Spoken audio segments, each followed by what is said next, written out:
Hola, soy Celine Díaz y le voy a hablar sobre la diabetes mellitus. Para hablar primeramente de esta patología, vamos a hablar de la anatomía y la fisiología del páncreas. El páncreas se encuentra en el aparato digestivo, es una glándula mixta que se encuentra en la cavidad abdominal. Está compuesto por un conducto pancreático y por un conducto coledoco, que esto van a formar la ampolla de Bast y va a desembocar en la papila duodenal descendente. Histológicamente, esto está conformado por ácidos pancreáticos y por isletas del lágrima. Los ácidos pancreáticos son los que se encargan de segregar esas enzimas que son útiles para la digestión, como lo que sería la amilasa, que descompone los carbohidratos, los alimentos, para poder convertirlos en glucosa. Está la proteasa, que descompone las proteínas para poder convertirlos en aminoácidos. Está la lipasa, que descompone esas grasas para poder convertirlos en lípidos. Estas enzimas drenan a través del conducto pancreático hasta poder llegar al duodeno. Tenemos que los islotes del Langerhans son ese componente endocrino del páncreas que está compuesto por diferentes tipos de células que se encargan del metabolismo de la glucosa. Están las células alfa que se encargan de la síntesis del glucagón, están las células beta que se encargan de la síntesis de la insulina, están las células F que son belipéptidos pancreáticos y están las células delta. Tenemos que la diabetes mellitus es aquella enfermedad, o sea, ese grupo de enfermedades metabólicas caracterizadas por la hiperglicemia. Quiere decir que es cuando hay el aumento de esa glucosa en la sangre, o por un defecto de la insulina, acción de la misma o de ambas. Tenemos que se encuentra también, otro punto sería la clasificación de la diabetes mellitus. Está que esto sería como que la diabetes mellitus tipo 1 es aquella enfermedad autoinmunitaria en donde causa la destrucción de las células beta, pues como tal va a causar la deficiencia absoluta de la insulina. Es decir, el sistema inmunitario, esos linfocitos, esos leucocitos, no van a reconocer las células beta ni tampoco las insulinas, por lo que lo coloca como un agente extraño. También va a causar la destrucción del parénquima pancreático, por lo que va a provocar en las células beta la necrosis de las células. Está la diabetes mellitus, tipo 2, que esta es caracterizada por la difusión de las células beta y por la resistencia a la insulina, que va a causar una deficiencia de la insulina, en donde la difusión de las células beta es cuando esta no produce la suficiente insulina para poder contrarrestar esa glucosa en la sangre. Está la resistencia a la insulina, que es que el páncreas va a trabajar al máximo y los receptores como tal no le van a permitir el paso a la insulina, por lo que va a haber un mal funcionamiento de esto. Tenemos que está en la diabetes mellitus, gestional, como su nombre lo dice, esta aparece mediante el periodo de gestional y desaparece posterior al parto. Este se puede detectar a través del examen de tolerancia de glucosa y se realiza en las 24 o 28 semanas. Seguidamente tenemos las manifestaciones clínicas, que serían poliuria, polifagia, polidixia, está visión borrosa, está fatiga, está ulceraciones que no cicatrizan y entumecimiento u hormigueo en las manos y en los pies, entre otras manifestaciones clínicas. También tenemos el diagnóstico tras haber realizado el interrogatorio del paciente, si posee esta patología de base o si tiene familiares que poseen esta patología como tal. A través de la recolección de datos se realizan los exámenes como tal, que sería el examen de glucosa en la sangre aleatoria. Se diagnostica cuando el valor es mayor a 200 miligramos de decilitro y los síntomas son típicos. Está también el examen de glucosa en el plasma en ayuna. Se realiza en el paciente después de haberse abstenido 8 horas de haber ingerido alimentos. Los valores que te van a indicar a ti si el paciente posee diabetes como tal, o sea, para poder diagnosticarlo, serían de 125 miligramos de decilitro igual o mayor a esto. Sería que estamos en presencia de diabetes. Está el examen de tolerancia a la glucosa oral como tal. Consta de la ingesta de líquidos que van a costar de 75 gramos de glucosa, en donde se le va a extraer sangre al paciente antes de realizar el examen y después de 2 horas. Los valores normales o esos niveles normales de glucosa en la sangre en ayuna serían menores de 100 miligramos en decilitro. Si los valores son entre 100 o 125 miligramos de triglicéridos, quiere decir que estamos en presencia de un paciente prediabético. Si los valores son igual o mayor a 125 miligramos de triglicéridos, quiere decir que estamos en presencia de diabetes. Después de haber transcurrido las horas y después de haber ingerido ese líquido de glucosa, los valores normales serían de 140 a 199 miligramos de triglicéridos. Si los valores son mayor o igual a 200 miligramos de triglicéridos, quiere decir que estamos en presencia de diabetes. Otro examen que sería la hemoglobina glucosilada, en donde se realiza con 3 meses de anterioridad, y el valor que te va a indicar a ti que es un diagnóstico de diabetes sería de 6.4%. O sea, es un valor que te va a indicar que el paciente posee diabetes. Si los valores son de entre 5.7 o 6.5 de porcentaje, quiere decir que sería un paciente prediabético. Si los valores son menores a 5.7, quiere decir que son un valor normal. Okay, vamos a hablar sobre el tratamiento.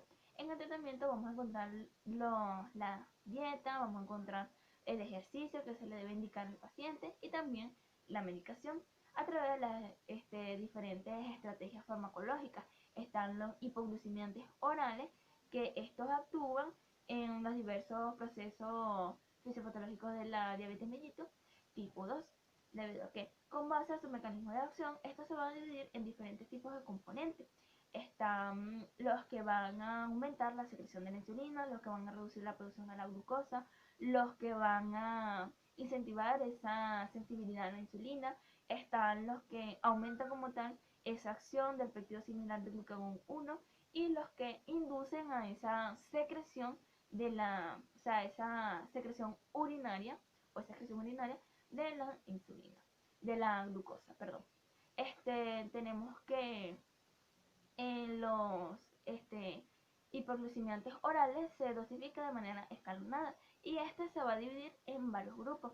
Tenemos el grupo de las bioganidas, que como tal es de menor riesgo, y estos causan como tal la disminución de la producción de la glucosa hepática como tal, de la producción hepática de la glucosa, y da un mejoramiento ligeramente de la utilización periférica de la glucosa. También ayuda a la pérdida de peso.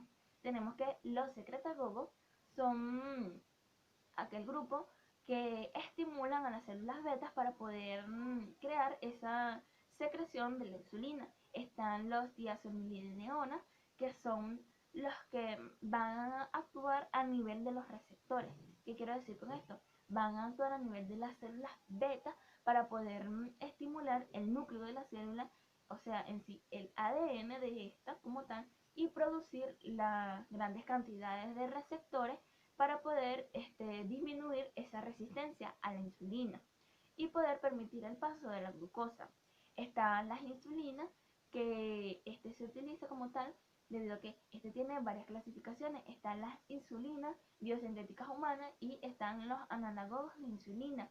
Está también los de acción rápida, intermitente y prolongada. Las insulinas tiene su uso clínico completo y todo depende, o sea, su dosificación no está fija como tal, pero todo depende de la farmacodinámica de las insulinas, la sensibilidad del paciente, o sea, la sensibilidad individual y el estilo de vida del paciente. Tenemos también que las insulinas están indicadas para pacientes de diabetes mellitus tipo 1, y en caso de diabetes mellitus tipo 2 es cuando existe un fallo de otro fármaco o de otro medicamento, en donde también hay la presencia de cetouria positiva. ¿Okay? Tenemos seguidamente la etiología, donde vamos a encontrar, la vamos a dividir en la etiología de la diabetes mellitus tipo 1 y la diabetes mellitus tipo 2. También vamos a hablar de la fisiopatología. Tenemos que en la etiología de la diabetes mellitus tipo 1 están las predisposiciones genéticas y también los factores ambientales. En las predisposiciones genéticas encontramos que se encuentra un grupo genético como tal, HLA, el antígeno leucocitario humano, que es el encargado de poder reconocer si una célula es propia o una célula ajena. O sea, quiere decir que si existe un fallo de el sistema inmunitario no va a reconocer las células ajenas ni tampoco las células propias. En los factores ambientales, una de las etiologías de la diabetes mellitus tipo 1, tenemos que se encuentran las infecciones víricas, en donde debido a que el sistema inmunitario va a eliminar el virus como tal, pero también va a eliminar los antígenos de Listeria del Lárgima, debido a que estos comparten una estructura como tal que se le conoce como epitopo.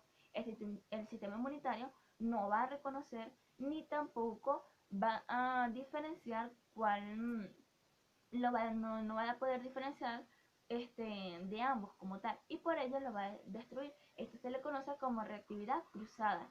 En la fisiopatología de la diabetes mellitus tipo 1 se encuentra que es la autotolerancia a los linfocitos T, debido a que puede ser principalmente por la división de la combinación de la clonación de los linfocitos T autorreactivos, en donde también estos se van a activar y lo que van a hacer es causar la expulsión como tal.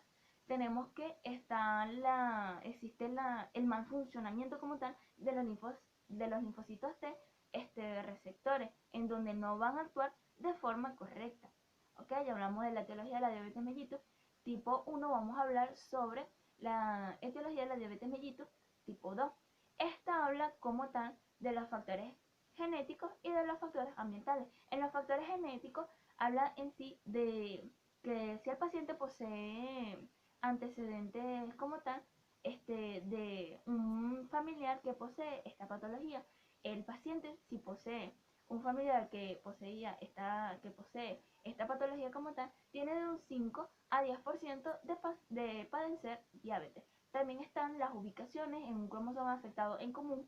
Estas ubicaciones son totalmente relevantes o importantes debido a que actúan o son características de la secreción de la insulina y también de la síntesis correcta o inadecuada de la insulina. En los factores ambientales está la obesidad, debido a que en los pacientes obesos estos liberan grandes cantidades de ácidos grasos libres, por ello hay un aumento de la resistencia a la insulina. ¿Ok? Está en la fisiopatología de la diabetes mellitus tipo 2, tenemos la resistencia a la insulina, en donde los diferentes tipos de tejido no van a recibir la suficiente insulina, como sería el tejido hepático, el tejido muscular estriado y el tejido adiposo, en donde el tejido hepático en sí es la incapacidad de inhibir la producción endocrina, es decir, en el hígado no va a haber la glucogenia. El hígado va a eliminar como tal esa glucosa que se encuentra dentro de él y fuera de él, y también puede eliminar la glucosa en la sangre.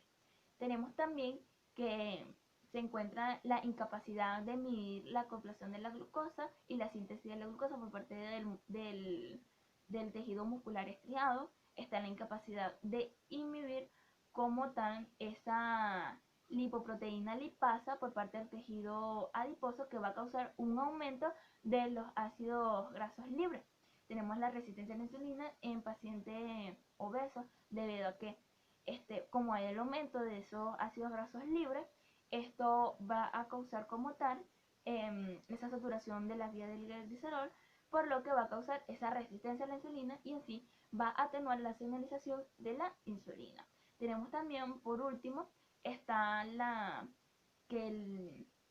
inflamación, debido a que el organismo va a liberar grandes cantidades de células proinflamatorias que van a causar esa obstrucción o no le van a permitir el paso a la insulina.